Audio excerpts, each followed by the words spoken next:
저희에게 주시는 하나님 말씀은 사무엘하 23장 1절부터 7절입니다.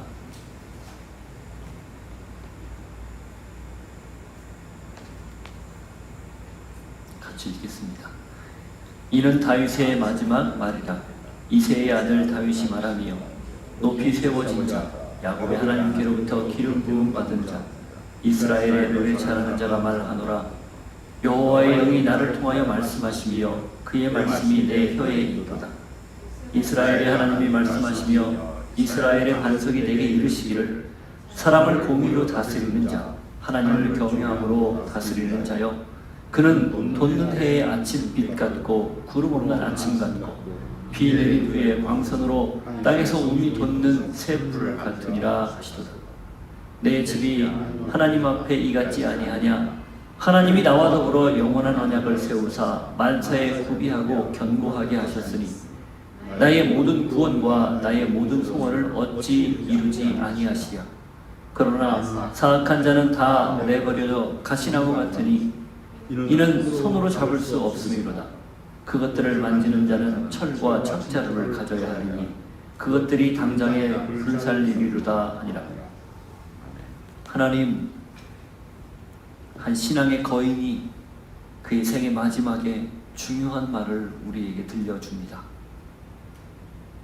마지막 말, 무게 있고 엄중하고 또 우리가 새겨들어야 할 말이라는 것을 다시 알고 오늘 이 말씀을 통해 다윗이 원했던 하나님의 나라 또 바랬던 그 하나님의 꿈 우리에게도 동일하게 허락하시고 우리 또한 그런 삶을 살기를 다시 결정하는 귀한 시간이 되게 하옵소서. 예수 이름으로 기도하옵나이다. 아멘. 한 사람이 생을 정리하며 마지막으로 남기는 말이 얼마나 중요한지 잘 압니다. 유언이란 이름으로 남기는 말은 법적인 효력까지 지닐 정도입니다. 꼭 필요한 말을 남기기 마련이고 자손이나 후대에 반드시 지켜야 할 말을 남기기 마련입니다. 사무엘하 21장에서 24장은 다윗 통치 전반에 있었던 꼭 들어야 되고 알아야 되는 에피소드와 교훈 그리고 잊지 말아야 할 내용을 전하기 위해서 굳이 따로 편집한 그런 내용이라는 거, 부록이라는 걸 말씀드렸죠. 21장과 22장이 다윗 통치 초반에 있었던 일이라면 23장과 24장은 통치 후반부에 있었던 에피소드입니다. 특히 오늘 본문, 이 오늘 본문은 다윗 생애의 거의 마지막에 부른 남긴 말 혹은 노래라고 지칭해도 다르지 않을 겁니다. 틀리지 않을 겁니다. 유훈이라고 이야기하는 거죠. 태조 왕건이 후대의 왕들에게, 후손들에게 무엇을 남겼죠? 고려시대의 통치의 가장 중요한 원칙 중에 하나를 남겼죠. 훈요 10조. 기억하십니까? 국사 시간에 배운 거? 그게 고려 왕조 500년을 아주 계속해서 어떤 정체성을 만들어내는 데 중요한 역할을 했죠. 물론 그것 때문에 안 좋은 일도 있었지만 어쨌든 그게 그만큼 첫 창시 왕조를 창시했던 사람이 내린 그 훈요 10조라는 그 내용이 아주 중요하게 그 사회 전반, 국가 전반을 지배하는 그런 중요한 말이 되었습니다. 마찬가지예요. 이 유훈처럼 다윗이 남기는 이 말도 어찌 보면 사울은 그냥 다윗 왕조를 위한 징검다리 같은 역할을 했다 치면 다윗 왕조가 이후 이스라엘에 단 하나 있는 그런 유일한 왕조로 그렇게 지속될 때 그가 남기는 이 말은 굉장히 중요하다라는 것을 우리가 알 수 있는 거죠. 솔로몬을 비롯해 후대에 앞으로 세워질 모든 왕들, 그 왕들에게 꼭 필요한 말만 짧게 핵심 요약해서 남긴 그런 내용입니다. 물론 다윗이 이 말을 남기고 바로 죽은 건 아니에요. 열왕기상으로 이어지는 내용을 보면 조금 더 다른 일들이 있죠. 그렇지만 그럼에도 불구하고 마지막 말이다 라고 이야기하는 건 그가 꼭 꼭 필요한 말을 잘 요약해서 다음 세대에게 이것들을 전해주기를 원했기 때문에 그 엄중한 그리고 꼭 필요한 내용을 그런 힘을 실는 그런 내용이라는 것을 알 수 있는 거죠. 다윗이 평생 여호와 하나님을 따르고 지녔던 신앙, 그걸 가장 분명히 나누고 전하고 자신처럼 후손들도 살기를 바라는 마음, 그 마음이 이 안에 담겨 있기 때문입니다. 저희는 오늘 본문을 통해서 다윗이 남긴 마지막 말이 무엇인지를 좀 구체적으로 볼 겁니다. 그리고 동시에 우리가 남길 마지막 말은 무엇이어야 하는지 한번 도전을 받게 될 것입니다. 다윗이 이런 말을 남겼다면 우리 역시 무슨 말을 남겨야 되는가? 하나님 앞에서 한번 겸손하게 한번 생각해 보실 수 있기를 바랍니다. 1절 이렇게 시작합니다. 앞부분을 한번 읽어보죠. 이는 다윗의 마지막 말이라. 이는 다윗의 마지막 말이다. 여기서 사용된 마지막이라는 단어, 이 단어가 원문을 보면요, 뉘앙스가 다윗 생애의 마지막 말이라는 그런 의미도 있지만 종말에 관해서 하는 말, 이런 느낌도 있어요. 그게 단순히 그의 마지막 유훈처럼 남기는 것을 포함해서 마지막 때에 어떻게 이 말을 통해서 살아야 되는지를 가르쳐주는 그런 내용, 그런 의미를 담았다, 그런 뜻이죠. 다시 말하면 다윗이 그냥 솔로몬과 그 이후의 세대들에게만 남긴 게 아니라 메시아가 오는 그때까지, 그리고 메시아가 온 이후 이 땅의 마지막 최종 종말이 다가오고 새하늘과 새 땅이 창조될 때까지, 그때까지 핵심적으로 기억해야 될 말, 그런 의미라는 것을 여기에 짧은 구절에 담고 있다는 겁니다. 자, 그렇게 시작한 다윗의 마지막 말 내용이 이렇게 전개됩니다. 1절 그 이하, 이새의 아들 다윗이 말하며 높이 세워진 자, 야곱의 하나님께로부터 기름 부음 받은 자, 이스라엘의 노래 잘하는 자가 말하노라. 다윗이 마지막에 관하여 꼭 필요한 말들을 남기는데 그 남기기에 앞서서 자기가 누구인지를 밝힙니다. 4가지예요. 누굽니까? 어떻게 4가지예요? 이새의 아들, 그 다음에 높이 세워진 자, 기름 부음 받은 자, 노래 잘하는 자. 이게 다윗이 자기의 평생 마지막에 스스로를 규정한 정체성들입니다. 자, 먼저 이새의 아들이라는 표현을 보겠습니다. 이새의 아들이다.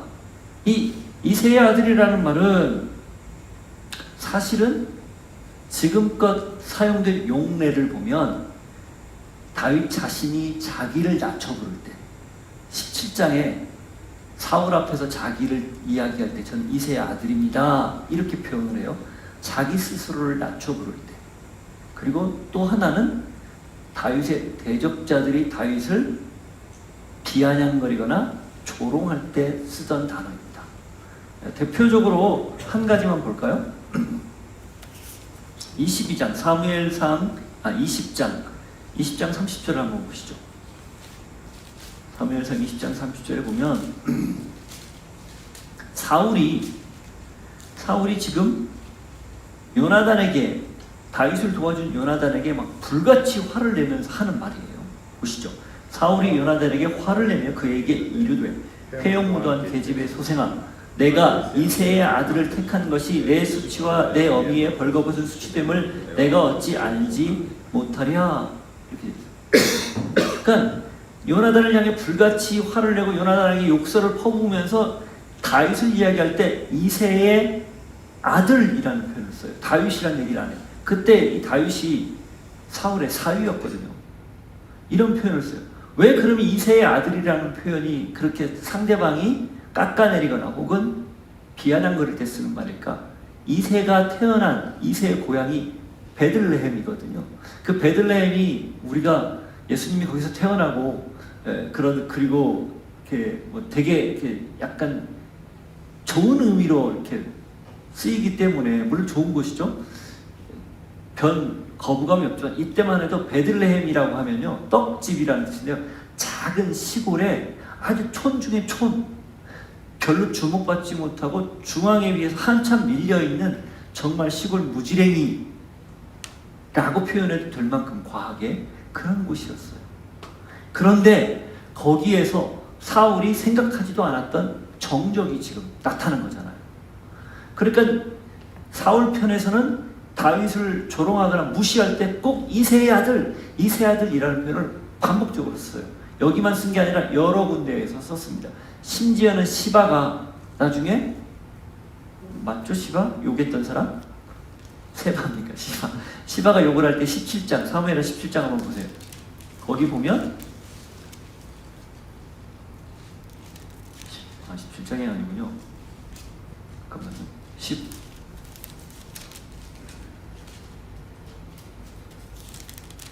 17장 맞을 겁니다. 후세. 아니죠. 시바가 욕하는 장면. 16장. 16장입니까? 시바가 아니라 시므이. 예. 5절. 다윗 왕이 바후림의 이름에 거기서 사울에 친족한 사람이 나오니 게라의 아들이요 그 이름은 시므이라 하는 그가 나오면서 계속해서 저주하고 또 다윗과 다윗 왕의 모든 신하들을 향하여 돌을 던지니 그때 모든 백성과 용사들은 다 왕의 좌우에 있더라. 시므이가 저주하는 가운데 이와 같이 말하기를 피를 흘린 자여 사악한 자여 가거라 사울의 족속의 모든 피를 여호와께서 내게로 돌리셨도다. 그를 이어서 내가 왕이 되었으나 여호와께서 나를 내 아들 압살롬의 손에 넘기셨다. 보라 너는 피 흘린 자이므로 화를 자초하였느니라. 이 표현. 그리고 밑에 보면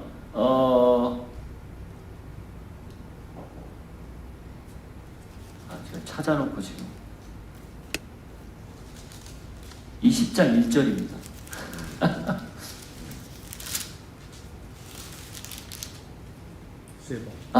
세바죠.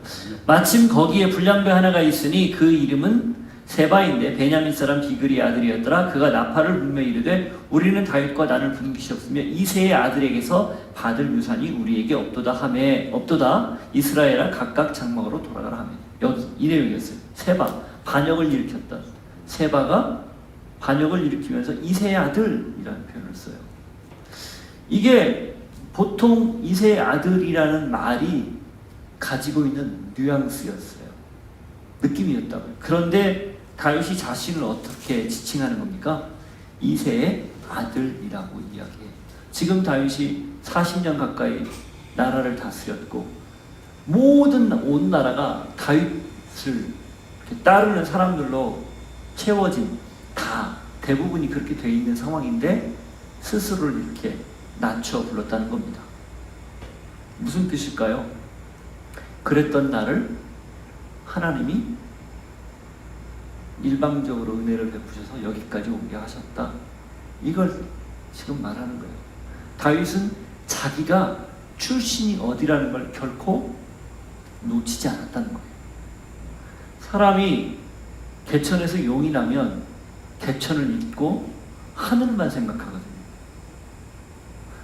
아주 어렵고 힘든 시절을 지나서 그게 자기의 노력이든 자수성가든 아니면 여러 가지 이유로 성공을 하면 그 과거 시절을 잊고 현재 이게 너무 당연하다, 마땅하다 여기는 게 보통이거든요. 그랬을 때 어떤 일이 벌어질까요? 개구리 올챙이적 생각 못하는 일이 벌어지는 거예요. 그 사람 이해도 못하고 그 상황 이해도 못하고 그걸 자기 현 관점에서 어떻게 좌지우지하려고 애를 쓰거든요. 힘을 사용하거든요. 다윗은 그러지 않았다는 겁니다. 어쩌면 다윗 생애에 수많은 부침들이 있을 때 그리고 고난을 겪을 때 다윗은 항상 이것을 잊지 않았던 것 같아요. 사울에게 쫓길 때도 부하들이 자기를 향해 돌을 들었을 때도 남북 간의 전쟁을 7년간 할 때도 그리고 압살롬에게 쫓겨서 광야로 다시 내몰렸을 때도 돌아왔을 때도, 그리고 지금 이 순간까지도 그는 항상 자기가 비천한 자였다 라는 사실을 잊지 않았다 라는 것을 알 수 있는 거죠. 이게 굉장히 중요합니다. 이새의 아들 다윗. 우리 역시 마찬가지 아니겠습니까? 우리가 우리의 정체성을 스스로 규정할 때 나는 죄인이었습니다. 나는 하나님의 은혜가 아니고는 살 수 없는 자였습니다. 하나님이 도우셔서 다시 세우지 않았다면 설 수 없는 자였습니다. 이 고백 늘 잊지 않아야 합니다. 그게 겸손의 가장 바탕에 있는 자기 정체성이에요. 내가 누구였다는 것을 아는 것. 물론 거기에 매일 필요는 없어요. 그러나 아는 것, 인식하는 것, 그래서 거기에 따라 행동하는 건 굉장히 중요합니다. 이게 다윗이 첫 번째 스스로 자기를 규정하고 스스로 자기가 얼마나 겸손한지를, 겸손하게 살려고 하는지를 알았다라는 사실을 보여주는 거죠. 자, 그리고 이어서 어떻게 표현합니까? 높이 세워진 자라고 이야기합니다. 이 높이 세워진 자는 우리말 번역이 마치 다윗이 높이 왕으로 세워진 것 같은 그런 의미인데, 원문은 사실 그건 아니에요. 원문은 높으신 하나님에 의해 세워진 자, 이겁니다. 좀 다르죠? 세우긴 세웠는데 그를 높이 세운 게 맞아요. 그래서 그렇게 번역하는 것도 자연스럽지만 원문의 뉘앙스를 잘 살리면 높으신 하나님에 의해 세워진 자. 그러니까 다윗이 왕이 된 게 하나님의 높으신 그 능력과 역사로 세워진 거지, 자신이 가지고 있는 무슨 재능이나 가능성 이런 게 아니었다라는 것을 분명히 이야기하는 거죠. 그런 자가 또 어떻게 해요?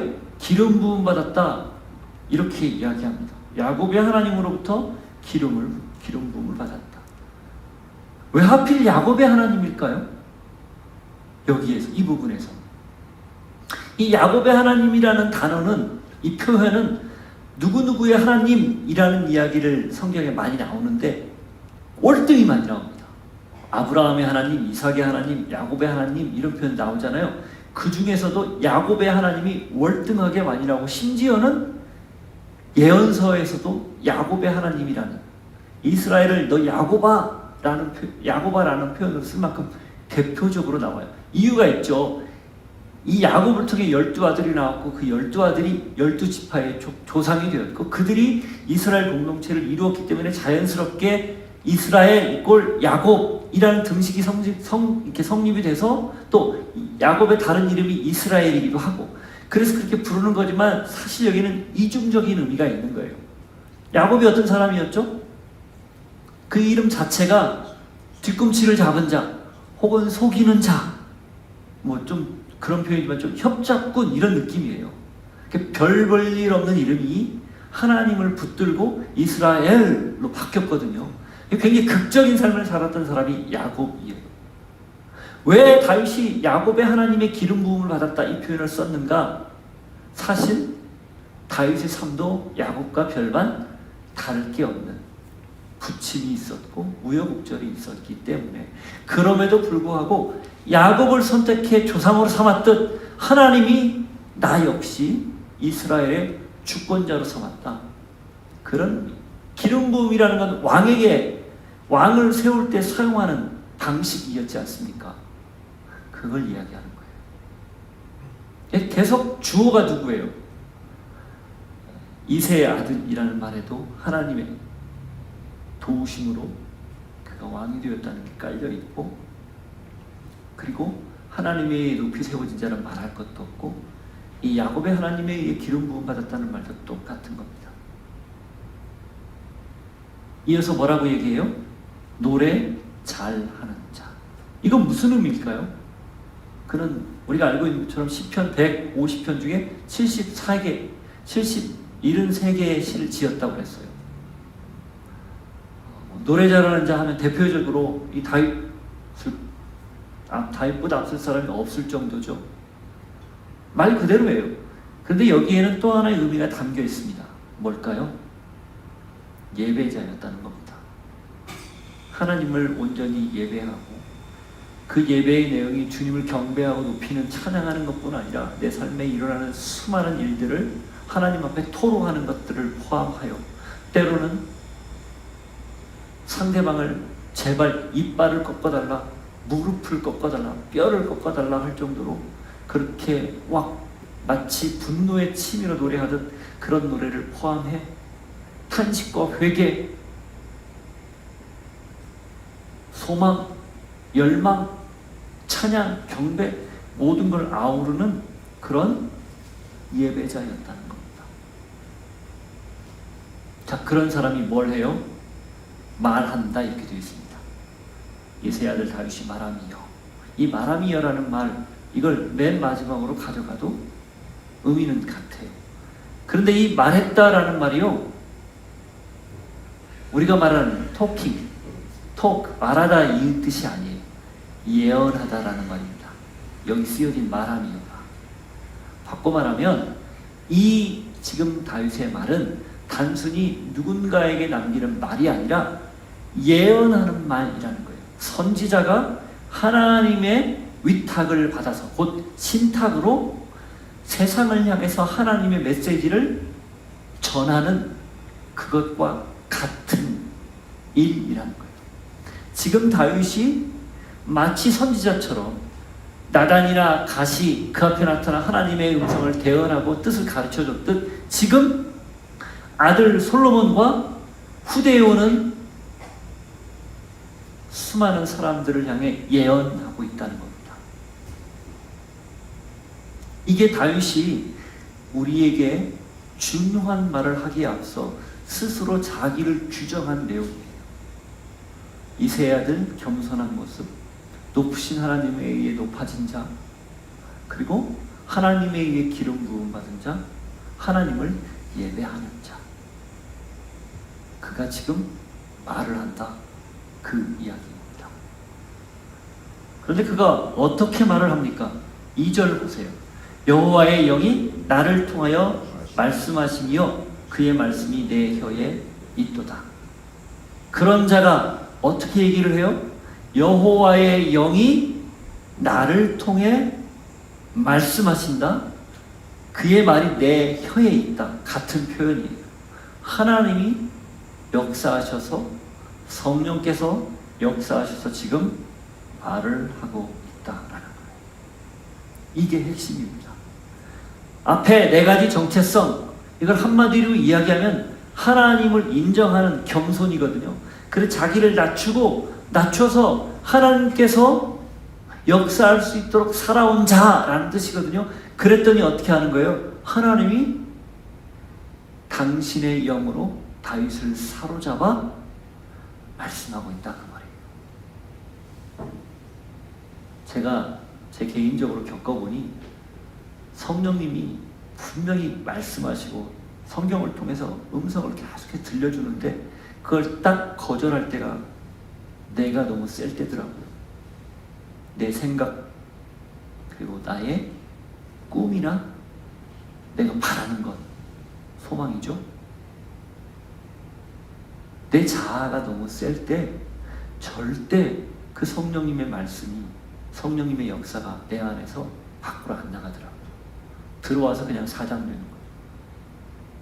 이렇게 쑥 훑고 지나가서 나와야 되는데 안 나오고 거기 다 매몰되는 거예요.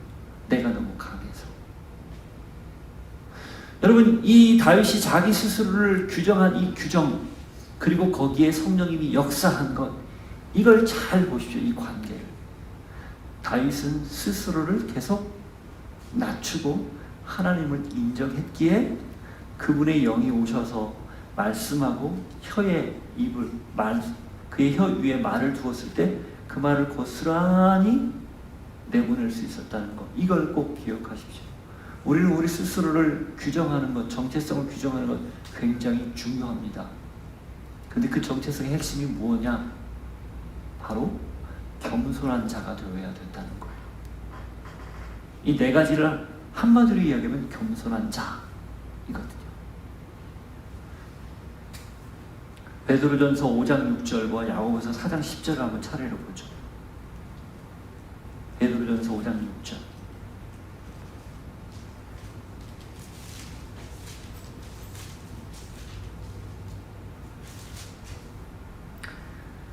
그러므로 하나님의 능하신 손 아래에서 겸손하라. 때가 되면 너희를 높이시리라. 야고보서 4장 10절. 주 앞에서 낮추라. 그리하면 주께서 너희를 높이시리라. 베드로 사도와 야고보 사도가 동일하게 이야기를 해요. 야고보 사도는 주님의 동생이에요. 바로 아랫동생. 얼마나 내세울 만한 게 많았겠어요. 예수님이 예수 그리스도가 내 형이야, 친형. 야, 그거 하나만 가지고도 다 먹고 들어가지 않겠습니까? 그런데 그가 하는 말이 낮추라는 거예요. 이 야고보 사도의 별명이 뭔지 아시죠? 낙타무릎. 하도 겸손하게 무릎 꿇고 하나님 앞에 기도를 오래하고 많이 해서 붙은 별명이에요. 베드로는 수제자라고 스스로 여기면서 예수님 또한 그렇게 인정하면서 얼마나 자기가 뭐든 다 할 수 있을 것 같이 그렇게 살았습니까? 그런 베드로가 하나님의 능하신 손 아래에서 낮추라 이렇게 이야기해요. 여러분, 성령님은요 겸손한 우리에게 오셔서 역사하지, 교만할 때 능력이 없어서 역사 못하는 거 아니에요. 그러나 우리가 교만하기 때문에 그걸 누르는 겁니다. 무시하는 거예요. 지금 다윗은 그렇게 스스로 자기를 낮추어 하나님의 능하신 손 아래에 맡기고 당신이 말씀하시는 것을 듣고 그렇게 지금 유훈을 남기고 있는 겁니다. 이게 핵심입니다. 그랬을 때 그 다음 3절, 4절 말씀을 나눌 수 있는 거죠. 자, 먼저 하나님의 음성을 그대로 하나님의 영에 의해서 말씀을 전하는 다윗이 그렇다면 하나님이 원하시는 게 무엇냐라는 것을 이렇게 이야기합니다. 3절 읽겠습니다. 이스라엘의 하나님이 말씀하시며 이스라엘의 반석이 내게 이르시기를 사람을 공의로 다스리는 자, 하나님을 경외함으로 다스리는 자여. 이렇게 됩니다. 이스라엘의 하나님이 말씀하시고 반석이 내게 이르시기를, 그 말은 똑같은 표현을 다르게 쓴 거예요. 하나님이 말씀했다 그 말입니다. 성령에 의해 사로잡혀 있으니, 그 말씀이 내 입에 있으니 그분이 하신 말씀이 이거야 라고 말하면서 두 가지 원칙을 이야기해요. 첫 번째가 뭐예요? 사람을 공의로 다스리는 자. 두 번째는 하나님을 경외함으로 다스리는 자라는 표현이에요. 하나님이 다윗을 통해서 다윗을 포함해 그 다음 세대에, 그리고 그 다음 세대에 메시아가 임하실 그때까지, 아니 이 땅이 새 하늘과 새 하늘로 다시 만들어질 그때까지 이 땅에 살아가는 사람들, 특별히 믿는 자들, 하나님을 아는 자들, 그들이 취해야 할 태도, 대원칙 두 가지를 말씀하는데, 공의로 다스리고 경외함으로 다스려야 된다, 그 이야기를 하는 겁니다. 공의는 뭡니까? 공의. 요즘 많이 회자되는 말이죠. 공정과 상식. 우리가 쉽게 이야기합니다. 사적 유익이나 특정 집단을 위해서 지위를 사용하지 않는 공정성을 공의라 하죠. 하나님의 성품 중에 하나입니다. 공평하게 하는 거죠.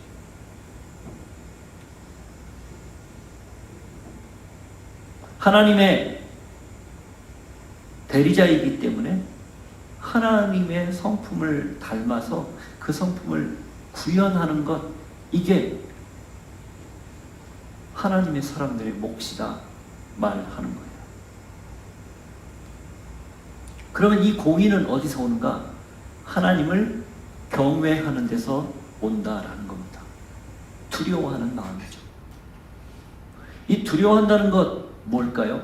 십계명에 왜 내 하나님 여호와의 이름을 망령되게 부르지 말라 말씀을 굳이 했을까요? 하나님과 우리 사이에는, 사람 사이에는 분명히 도무지 가까이 할 수 없는 선이 있습니다. 딱 라인이 그어져 있어요. 하나님은 거룩하지만 우리는 그렇지 않다라는 거예요. 그래서 하나님이 모세에게 십계명을 줄 때 시내산에 경계를 그어놓고 넘어오지 말라. 넘어오면 죽일까 염려된다. 가축이든 무엇이든 넘어오지 못하게 금했잖아요. 그게 어떤 신선 불가침 이런 의미라기보다는 하나님의 일종의 배려예요. 하나님의 속성과 인간의 속성, 세상에 있는 이 속성이 부딪히면 하나님의 속성이 그것을 다 제거해버려야 유지가 되기 때문에 그러지 않도록 미리 배려하는 거죠.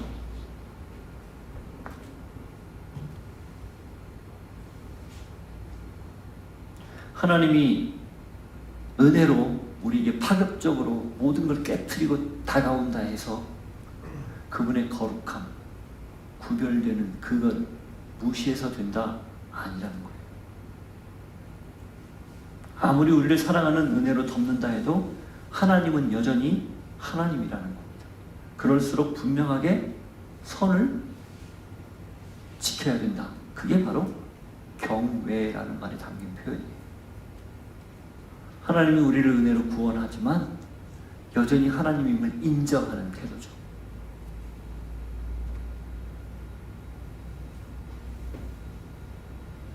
우리 신앙의 문제는 이 경외가 무너져서 생긴 것 아닐까요? 은혜로 덮는다. 모든 걸 은혜로 다 덮는다. 이게 난무하다 보니 하나님과 우리 사이에 지켜야 할 계명이나 도리, 태도, 자세, 그래서 그걸 다 잊고 될 대로 살고 살고 싶은 대로 살고 하고 싶은 대로 하는 것, 이게 우리의 문제라는 거예요. 그래서 우리는 다윗의 이 마지막 말에 귀를 기울여야 합니다. 하나님을 두려워하는 자만이 공의로운 자가 될 수 있습니다. 하나님을 그 두려움을 가지고 이 땅에서 사는 태도를 가진 자만이 하나님의 공의를 드러내고 자기 자신도 살아낼 수 있는 거예요. 이게 지금 저희에게 주신 도전입니다. 여러분 꼭 기억하십시오. 이 두 가지 양면을 우리가 잘 균형을 잡아서 하나님을 절대적으로 인정하는 그런 모습, 이걸 가져야만 온전히 하나님의 공의를 드러낼 수 있다는 것을 잊지 않기를 바라요. 그러면 어떻게 됩니까? 4절이에요. 그는 돋는 해의 아침빛 같고 구름 없는 아침 같고 비 내린 후에 광선으로 땅에서 몸이 돋는 새풀 같으니라 하시도다. 여기서 말하는 그가 누구예요? 공의로 다스리는 자, 경외함으로 다스리는 자, 하나님을 경외하여 공의를 구현해내는 자, 그에게 주어지는 복입니다. 뭐라고 합니까? 돋는 해의 아침빛. 새벽마다 아침 예배를 드리러 한강을 달리다 보면 화창하고 맑은 구름함정 없이 빨게 떠오르는 그 새벽 여명이 느껴질 때가 있어요. 딱 그 얘기예요. 그리고 거기에 한 줄기 빛이 쫙 올라오는 그 하늘을 쭉 비출 때 그 느낌. 구름 없는 아침 같은 거의 비슷한 의미죠. 그리고 비 내린 후에 광선으로 땅에서 몸이 돋는 새풀.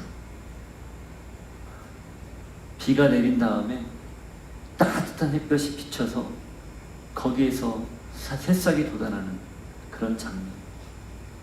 한마디로 이야기하면 생명의 기운이 아주 물씬 풍기는 그런 표현들입니다. 생명 자체라는 거예요.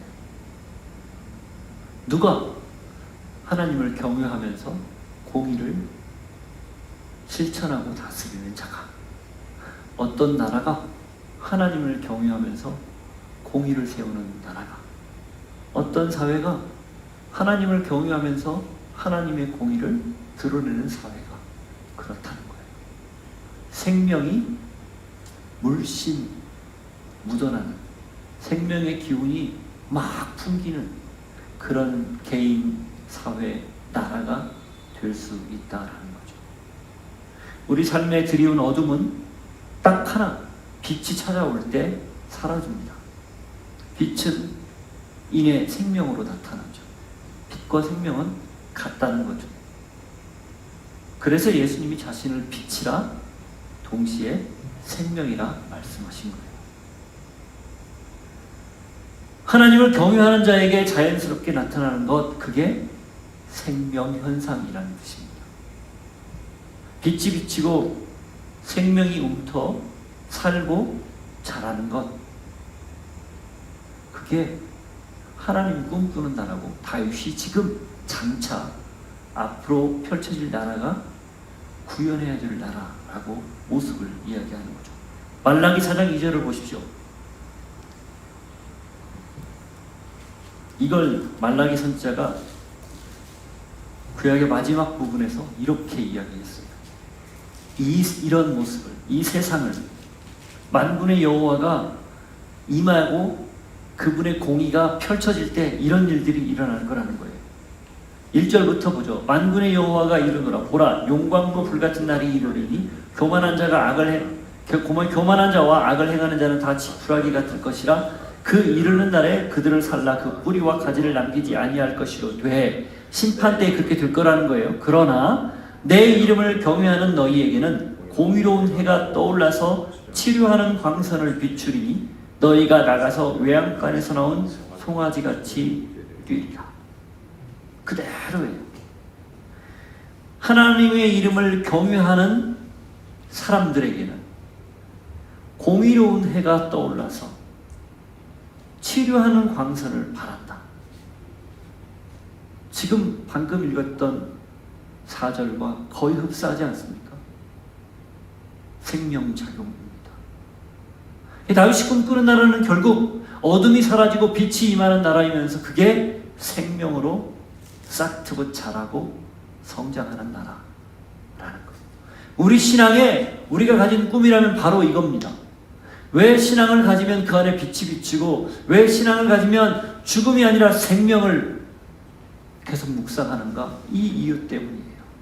그래서 우리는 죽음조차도 보는 견해가, 죽음을 이해하는 그 관점이 전혀 다르잖아요. 끝이요 절망이 아니라 새로운 시작이요 소망이라고 말하잖아요.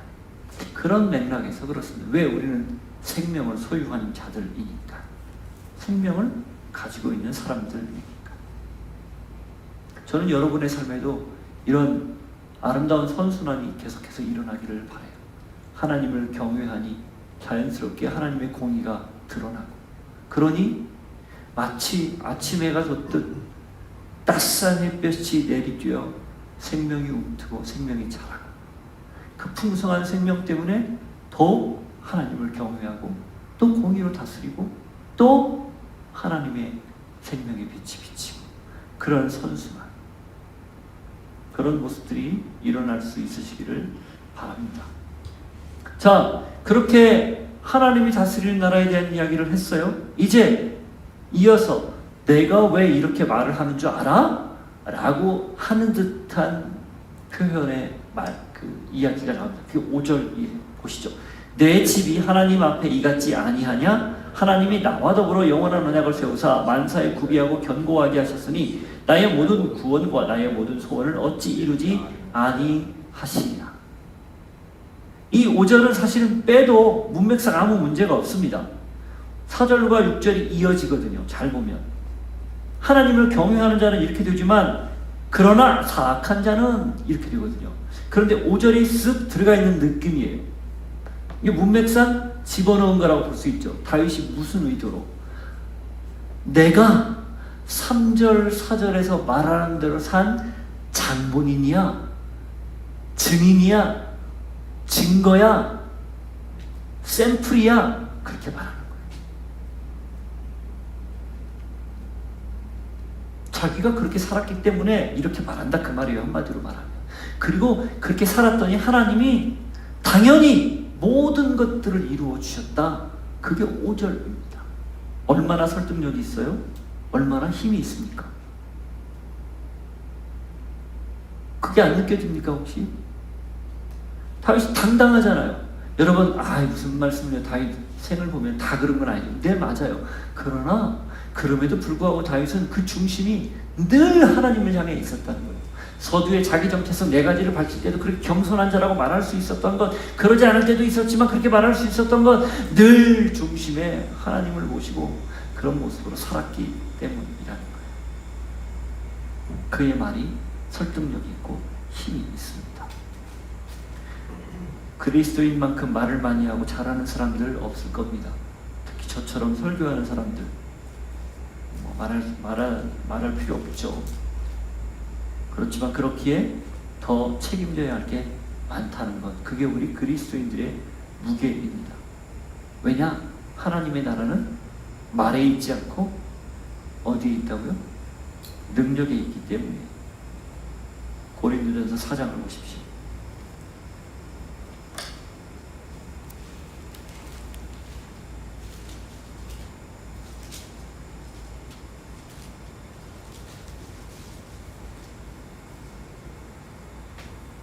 (8절부터) 20절.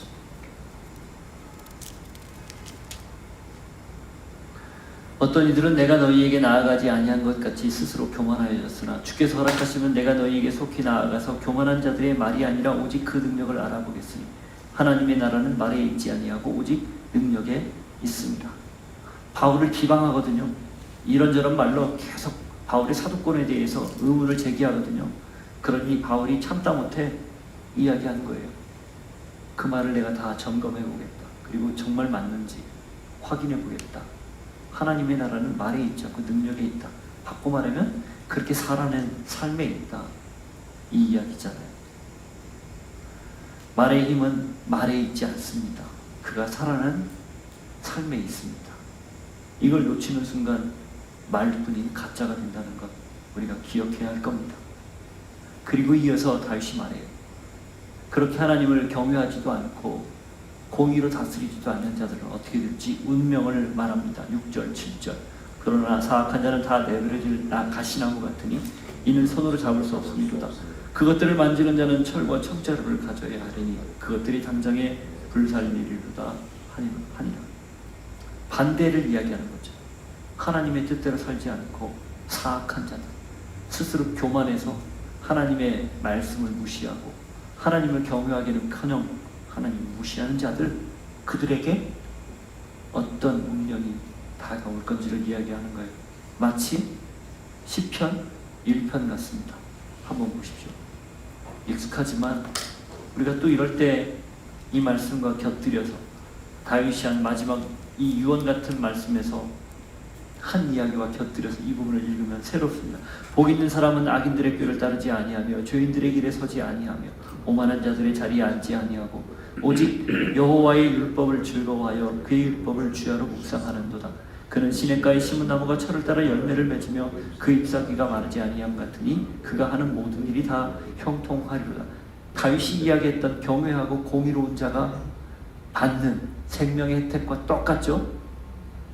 4절. 악인들은 그렇지 아니하며 오직 바람에 나는 겨와 같도다. 그러므로 악인들은 심판을 견디지 못하며 죄인들이 의인들의 모임에 들지 못하리로다. 무릇 의인들의 길은 여호와께서 인정하시나 악인들의 길은 망하리로다. 똑같습니다. 흐름상, 구조상 내용이.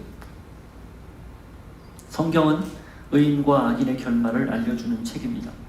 의인은 고난을 겪어도 결국 하나님이 인정하는 삶을 살고 생명을 얻지만 악인은 아무리 영화를 누린다 해도 하나님이 인정하지 않을 뿐더러 결국은 죽는다는 걸 숱하게 강조합니다. 오늘 본문에도 그리고 우리 앞에도 두 갈래의 길이 놓여 있습니다. 다윗이 남긴 이 마지막 말 속에 두 갈래의 길을 이야기합니다. 생명의 길과 죽음의 길, 의인의 길과 악인의 길, 여호와를 경외하면서 공의를 구현하는 길과 자기를 신봉하면서 사익을 추구하는 길. 여러분은 어떤 길을 가고 싶습니까? 여러분은 다윗이 남긴 이 말을 기억하며 어떤 말을 남기고 싶습니까? 그리고 다윗이 그렇게 말을 남길 수 있었던 자신의 삶, 그렇게 살아온 삶을 자신 있게 말했던 여러분은 어떻게 여러분의 인생을 나중에 자신 있게 나아봐라, 그러니 너희도 나처럼 살아라 라고 말할 수 있겠습니까? 오늘 본문을 두고두고 곱씹고 또 묵상하며 여러분 또한 다윗이 남길 것과 같은 말, 경외하며 공의를 이 땅에 구현하는 삶으로 살아가는 그런 모습, 주님 한 분 한 분이기를 축복하고 도전합니다. 같이 한번 기도합시다. 하나님 아버지, 오늘 우리에게 주신 말씀을 보며 이 다윗이 마지막으로 남긴 하나님의 음성을 내 가슴에 새깁니다. 나도 다윗처럼 겸손하여 하나님이 말씀하실 때 그 말씀을 고스란히 흘려보낼 수 있는 그런 사람 되게 하옵소서.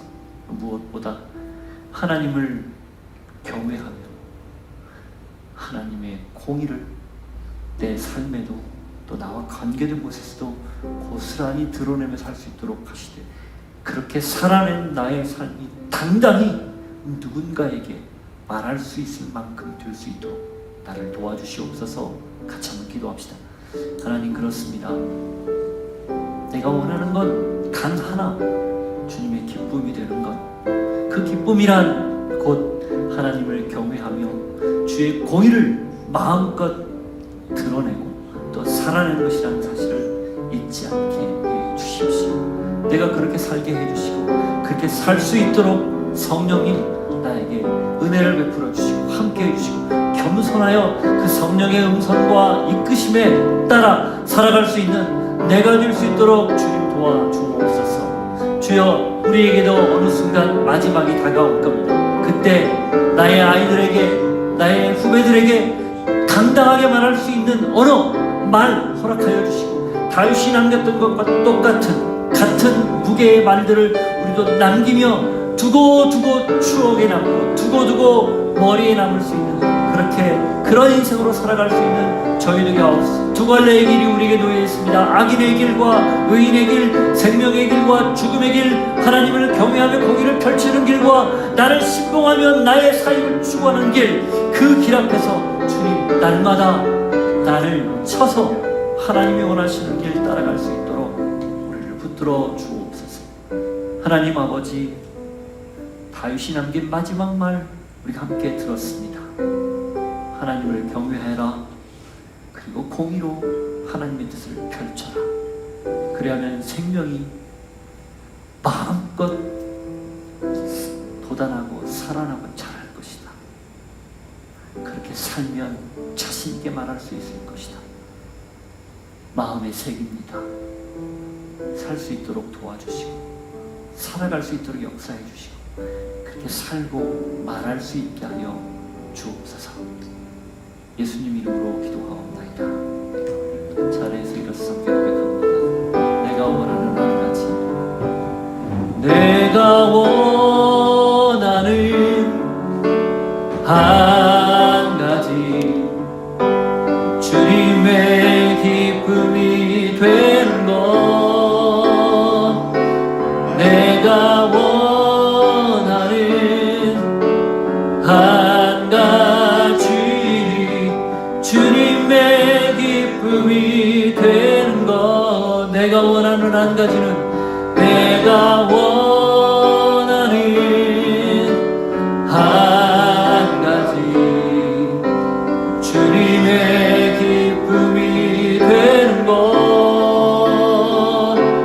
내가 원하는 한 가지, 주님의 기쁨이 되는 것.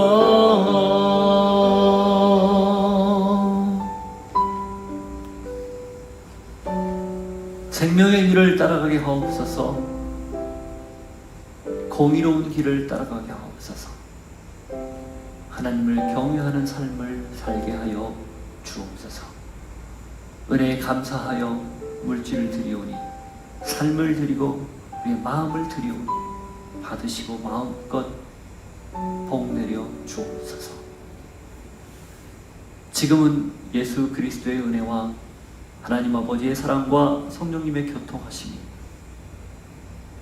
우리가 남길 마지막 말은 여호와를 경외하고 하나님의 공의를 이루며 살았습니다. 그렇게 당신들도 살기를 원합니다.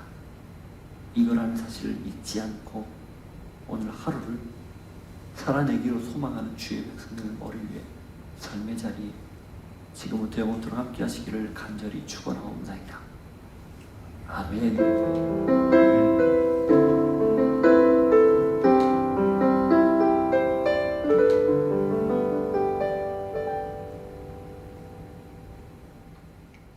아멘.